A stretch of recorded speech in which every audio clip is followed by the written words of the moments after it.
بەڵ ڕەفەعەهو الله ئیلەیهی بەڵکو خوای گەورە عیسای بەرز کردەوە بۆ لای خۆی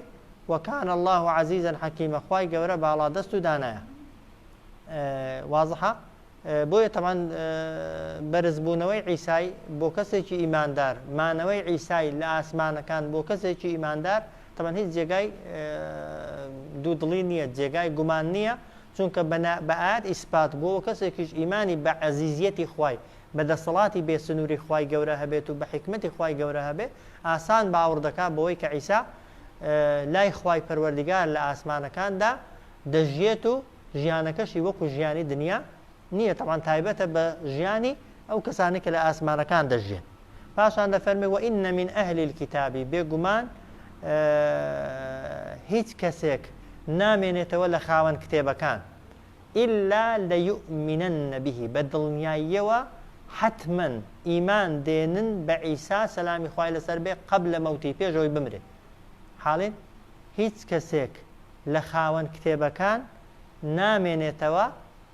حتمەن پێش ئەوەی عیسا بمرێ بە یەکجارێ عیسا نەمردووە ئێستا پێش ئەوەی عیسا بمرێ ئیمان بە عیسا پێغەمبەر دێنن کەی ئیمانی پێدێنن تەمان ئەو کاتێک کە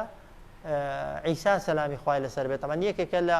کە دەڵێ ئیمانی پێدێنن یعنی نادەبنە شوێن کەوتە عیسای ها بۆ معلوماتتان یعنی نادەبنە موسڵمان یعنی ئیمان دێنن بەوەی کە عیسا زیندوو بووە ئیمان دێنن بەوەی کە عیسا نەمردووە ئیمان دێنن بەوەی کە عیسا لە خاز نەدراوە ئیمان دێنن بەوەی کە جوولەکە نەیانتوانیوە کاتی خۆی عیسا بکوژن ئیمان دێنن بەوەی کە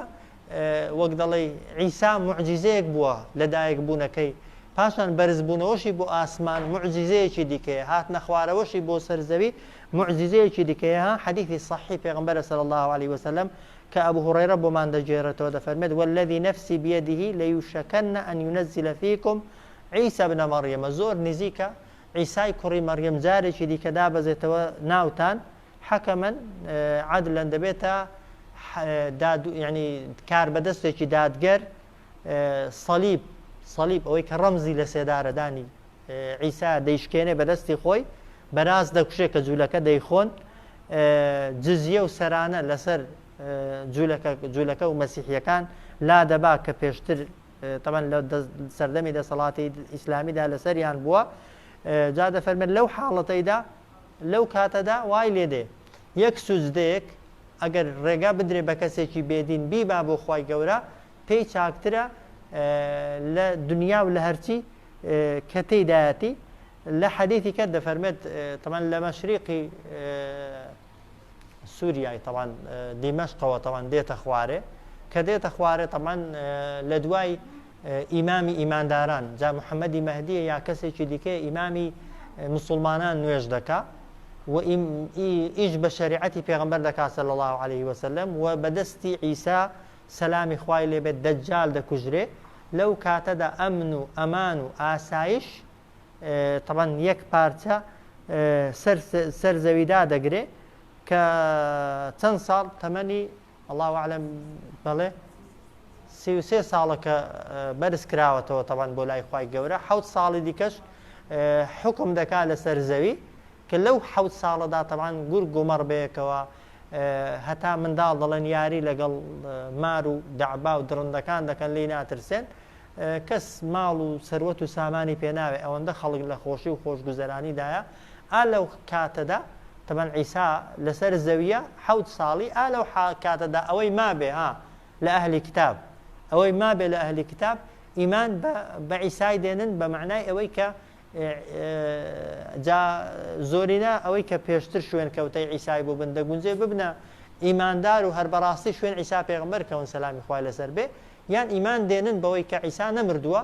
و لە سێدارە نەدراوە ئەوەی کە پێشتر گوتراوە و لەسەری گوتراوە هەمووی ئیفترا و درۆ بووە وئین من ئەهل الکتاب بێگومان بەشێک لە یعنی هیچ کەسێک نامێنێتەوە لە خاوەن کتێبەکان إلا ليؤمنن به قبل موته بەدڵنیاییەوە ئیمانی پێدێنن پێش ئەوەی عیسا ببرێ سەلامی خوای لەسەر بێ ويوم القيامة يكون عليهم شهيدا و لە ڕۆژی دوایشدا عیسا پێغەمبەر سەلامی خوای لەسەر بێ لەسەریان دەبێتە شاهید لەسەریان دەبێتە شاهید کە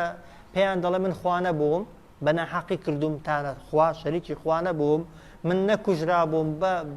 بە ناحەقی تەبەن وەک دەڵێ بوختانی کوشتنتان بۆ هەڵبەستوم لە سێدارە نەدراوم والحاصل شاهدی دەدات لەسەر ئەو کەسانەی کە ئیدعای خوایەتی عیسا دەکەن بەوەی کە عیسا سەلامی خوای لەسەر بێ خوا نەبووە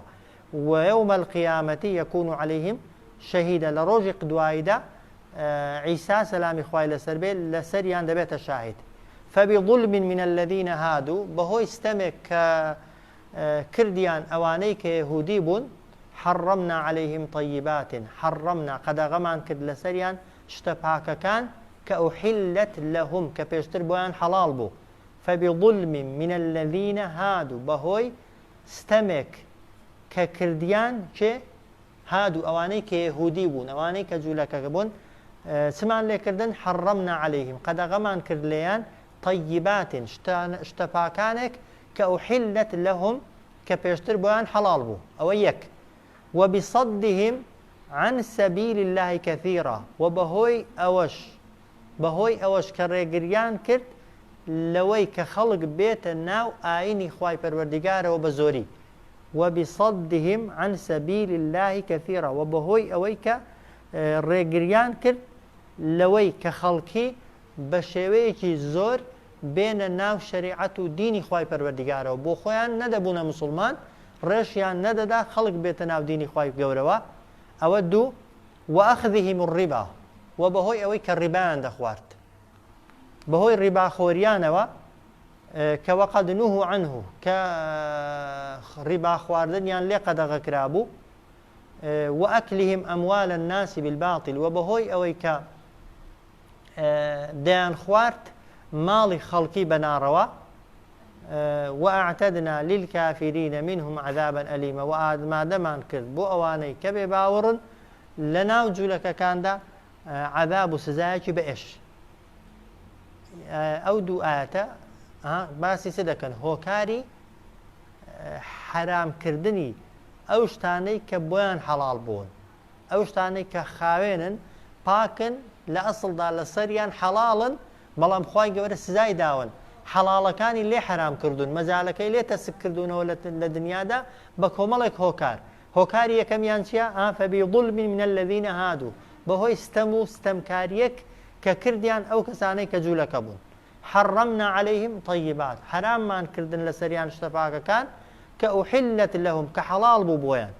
وبصدهم عن سبيل الله كثيرا وبهۆی ئەوەی کە ڕێگریان کرد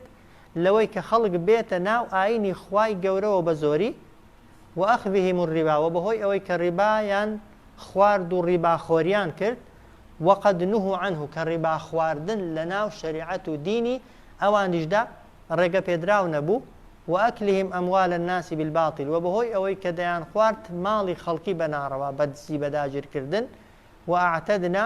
للكافرين منهم عذابا أليما ئامادەمان کردووە بۆ ئەوانەی کە بێ باوەڕن لە ناو جوولەکەکاندا سزایەکی بەئێش لكن الراسخون في العلم بەڵام ئەوانەی کە ڕاسیخن یعنی زۆر ڕۆچوون لە عیلم و زانست و زانیاریدا منهم لە بەنو ئیسرائیلیەکان و لە جوولەکەکان ئەوان وانین یعنی لكن الراسخون في العلم ئەوانەی کە زۆر ڕۆچوون لە زانست و لە عیلمدا و زۆر شارەزای تەورات و ئینجیلە حەقیقیەکەن ئەوان وەکو جوولەکە ئاساییەکان بێدین و بێباوەڕ نین والمؤمنون ئەوانەشی کە ئیماندارن و شوێنکەوتەی پێغەمبەرن صلی الله عليه وسلم هەمویان يؤمنون بما أنزل إليك بێکەوە ئیمان دێنن بە هەر چیە کە نێردرا بێتە خوارێ بۆ تۆ وما أنزل من قبلك وأوي كنردرا بتخواره بسر پیغمبرانی پێش تۆدا والمقيمين الصلاة ئەوانەی کە خاوەنی علم یا ئیماندارن نوێژش دەکەن بە باشی و بەچاکی والمؤتون الزكاة زكاتش لە ماڵەکانیان دەردەکەن ئەو جار والمؤمنون بالله واليوم الآخر بەڕاستیش بە تەواویش ئیمان دێنن بەخوا و بە ڕۆژی دوایی ئولائیکە ئەوانە ئەوەی کە ئیمانی بە هەموو کتێبە ئاسمانیەکان و بە قورئان هەبێ ئەوەی نوێشکەرێکی باش بێ زەکاتدەرێکی باش بێ ئەوەی کە ئیمانێکی قایم و پتەوی بەخوا و بە ڕۆژی دوایی هەبێ خوا دەفەرمێ ئولائیکە ئەو کەسانە سەنوئتیهم لەمە و دوا پێیان دەبەخشین ئەجڕەن عەظیمە پاداشتێکی زۆر گەورە ئەگەر سەیری ئاەتەکان کەینەوە فبما نقضهم ميثاقهم فبما بەهۆی ئەوەی کە هەڵیان وەشاندەوە پەیمانەکەیان وكفرهم بآيات الله بهوي بباوريان بنشانكان إخوة وقتلهم الأنبياء بهوي كشتني بيغمبران بغير حق بناروا وقولهم قلوبنا غلف وأوقسيان كديان قد لكاني إيما داخراون بل طبع الله عليها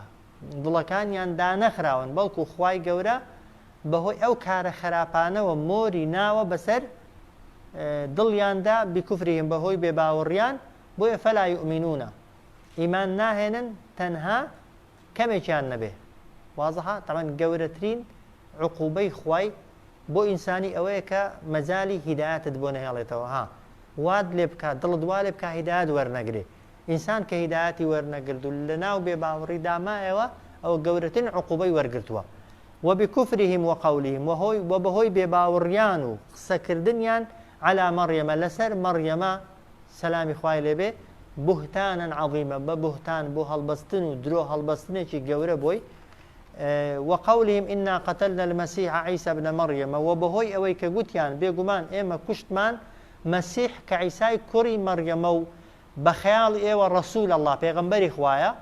وما قتلوه إيوة عيسى نكشت وما صلبوه لا يعني هلشتان نواسي لسيدارشتان ندى لخاتشتان ندى ولكن شبه لهم بلكو شبه يعني كسي جدي كتشويندرا لعيسى وإن الذين اختلفوا فيه بيقمان أواني كوتنا ناكوشي لكشتني عيسى دا لفي شك منه همشا لمردني عيسى ولا برزبنوي عيسى دا لقمان ودودلي دان ما لهم به من علم إلا اتباع الظن أوان لسر أو هيد زانياريه كان تنها شوين قمان دكون وما قتلوه يقينا أوان عيسى نكشت بدل نياي بل رفعه الله إليه بل خواي قورا عيسى برز كردو بولاي خوي وكان الله عزيزا حكيما خواي قورا بالا دستو دانايا وإن من أهل الكتاب بيقمان بشق لخاوان كتابا كان إلا ليؤمنن به قبل موته باوري يعني عفو وإن من أهل الكتاب يعني هيك كسر نامين يتولى خاون كتابا كان كاتك عيسى ديت وسرزري بدل نياية وإيماني بيدين بيجوي عيسى بمره ويوم القيامة لروج دوايجدا يكون عليهم شهيدا عيسى دبيت الشاهد لسريان نك شاهد دبي بويان شاهدي دا لدجيان ها شاهدي دا لويك شوين كوتوكاني خوي رباز عيسان ون كردوا وأوانا شكاتي خوي كدجاتي عيسان كردوا تون دجاتي عيسان كردوا يان لخوشويستي عيساداتيان براندوا كردوا يانتا خواو برستويانا خوي يعني عيسى دبيت الشاهد لسريان كأوانيان بنا روا كردون فبظلم من الذين هادوا بهو استمك ككرديان أواني يهودي بون حرمنا عليهم طيبات قد غمان كر لسريان اشتباك كان كأحلت لهم حلال بوبويان وبصدهم عن سبيل الله كثيرا وبهوي أويك ريقريان كر لويك خلق بيت الناو آيني خواي قورو بزوري وأخذهم الربا وبهوي أويك ربان خوارت وقد نهوا عنه لكاتك ذاك قليان قد غكرابو